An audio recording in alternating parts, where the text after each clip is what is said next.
নমস্কার, welcome to পুতুল ভান্ডারিস kitchen. এই ভাপা খেতে হয় দুর্দান্ত। একবার খেলে রোজ খেতে চাইবেন। খুব সহজ সাধারণ উপকরণ দিয়ে এরকম দুর্দান্ত লোভনীয় স্বাদের একটা ভাপা রেসিপি আজকে আপনাদের সঙ্গে শেয়ার করছি। আর এই ভাপাটার জন্য যা যা উপকরণ লাগবে সেই সমস্ত উপকরণগুলো সাধারণত আমাদের সকলের বাড়িতে প্রায় থাকে। আর যদি দুই একটি উপকরণ না থাকে সেগুলো বাদ দিয়েও খুব সহজ পদ্ধতিতে এইভাবে ভাপা রেসিপিটা করে নিতে পারেন। আমার চ্যানেলে বিভিন্ন ধরনের ভাপা রেসিপি দেওয়া আছে। আপনারা চাইলে আমিষ নিরামিষ সেই সমস্ত ভাপা রেসিপিগুলো একবার দেখে নিতে পারেন। আর আজকের ভাপা রেসিপিটা দেখার পর যদি ভালো লাগে প্লিজ একটা লাইক শেয়ার কমেন্ট করবেন। আর আপনি যদি আমার চ্যানেলে নতুন বন্ধু হয়ে থাকেন প্লিজ আমার চ্যানেলটিকে সাবস্ক্রাইব করে আপনি আমার পাশে থাকবেন। তা প্রথমেই একটা ছোট সাইজের টমেটো নিয়েছি। টমেটোটাকে এভাবে একটু পাতলা পাতলা স্লাইস করে একটু মিহি করে কুচিয়ে কেটে নেব। খুব সহজ সাধারণ পদ্ধতিতে ভাপাটা করব। আমার মতো করে এইভাবে একবার ভাপাটা করে খেয়ে দেখবেন, অসম্ভব সুস্বাদু লাগে। আর এই ভাপাটা সব কিছুর সঙ্গেই খেতে ভীষণ ভালো লাগে। তা টমেটোটাকে এইভাবে পাতলা পাতলা করে কেটে একটু ছোটো ছোটো করে কুচিয়ে আমি রেখে দিচ্ছি। 2 টেবিল চামচ পরিমাণে নিয়েছি টক দই। টক দইটাকে খুব মিহি করে ফেটিয়ে নিতে হবে যেন এর মধ্যে কোনো রকম দানা দানা না থাকে।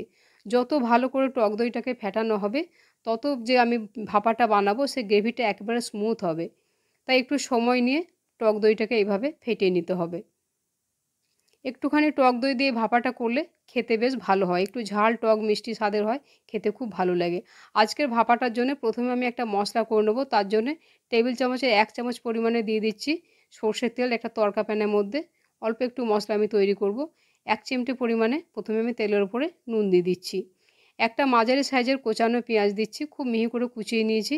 পেঁয়াজটা দিয়ে দিচ্ছি তেলের মধ্যে।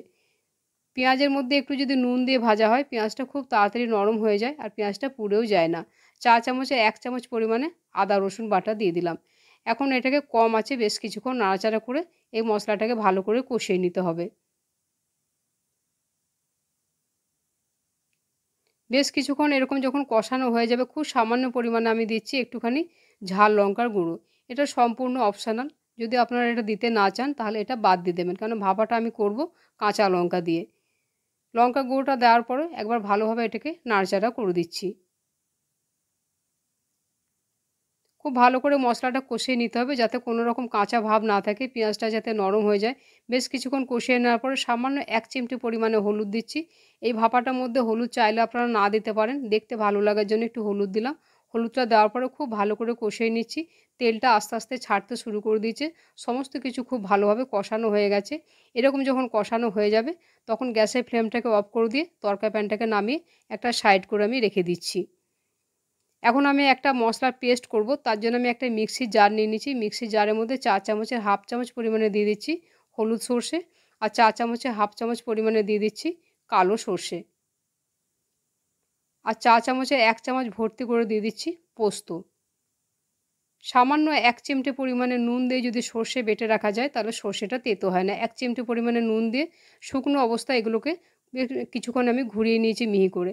এখন এর মধ্যে আমি 5-6টা গোটা কাজু বাদাম দিয়ে দিচ্ছি। এর পরিবর্তে আপনারা ভেজে রাখা চীনাবাদামও দিতে পারেন। ঝালের জন্য এখানে আমি 7-8টা কাঁচা লঙ্কা দিচ্ছি। ঝালটা আপনারা আপনাদের প্রয়োজন মতো কম বা বেশি করে নেবেন। সামান্য পরিমাণে দিয়ে দিচ্ছি জল। জলটা দেওয়ার পরে এই মশলাটাকে খুব মিহি করে পেস্ট করে নিতে হবে। মশলাটাকে আমি পেস্ট করে নিয়েছি আর এই পেস্টটা যত মিহি করে করা যাবে ততই গ্রেভিটা একেবারে স্মুথ হবে, দেখতেও ভালো লাগবে আর ভাপাটা খেতেও ভালো লাগবে। এখন যে বাটিটাতে আমি ভাপাটা বসাবো এরকম একটা ঢাকা দেওয়া টিফিন বাটি নিয়েছি। এখন আমি প্রথমে মশলাটাকে বাটির মধ্যে দিয়ে সব রেডি করে নেব। যে মশলাটা পেস্ট করলাম প্রথমে আমি পেস্ট করে রাখা মশলাটা দিয়ে দিচ্ছি। এরপর আমি দিয়ে দিচ্ছি ফ্যাটানো টক দইটা। এই ভাপাটার মধ্যে জল দেওয়ার কোনো প্রয়োজন হয় না। দইয়ের বাটিটা ধুয়ে খুব সামান্য পরিমাণে একটুখানি জল দিয়ে দিচ্ছি। ওই টেবিল চামচে 1 চামচ পরিমাণে দইয়ের বাটি ধোয়া জলটা দিয়ে দিলাম। যে মশলাটা আমি কষিয়ে রাখলাম কষানো মশলাটা দিয়ে দিচ্ছি। টমেটোটাকে বেশ মিহি করে কুচিয়ে নিয়েছিলাম, কোচানো টমেটোটা দিয়ে দিচ্ছি। হাতের কাছে যদি ধনেপাতা থাকে তাহলে একটু ধনেপাতা দিয়ে দেবেন, এই সময় না থাকলে বাদ দিয়ে দেবেন। ধনেপাতাটা দিয়ে দিচ্ছি। এখন স্বাদ অনুপাতে নুন দিচ্ছি, কেন এর আগে আমি 1 চিমটে করে দুবার নুন দিয়েছি, তাই পরিমাণ বুঝে নুনটা দিতে হবে। আর এখানে স্বাদ অনুপাতে সামান্য পরিমাণে একটু চিনি দিয়ে দিলাম। এখন এই সমস্ত উপকরণ খুব ভালো করে এইভাবে নাড়াচাড়া করে মিশিয়ে নেব। আজকে যে ভাপাটা আমি করব তার জন্য যদি মশলাটাকে যদি হাতে সময় থাকে এইভাবে মিশিয়ে যদি 10 থেকে 15 মিনিট রেখে দেন তাহলে ভাপাটা খেতে একেবারে দুর্দান্ত হয়। আর যে জিনিসটা দিয়ে আমি ভাপাটা করব সেটা তৈরি করতে আমার 5 থেকে 6 মিনিট লাগবে।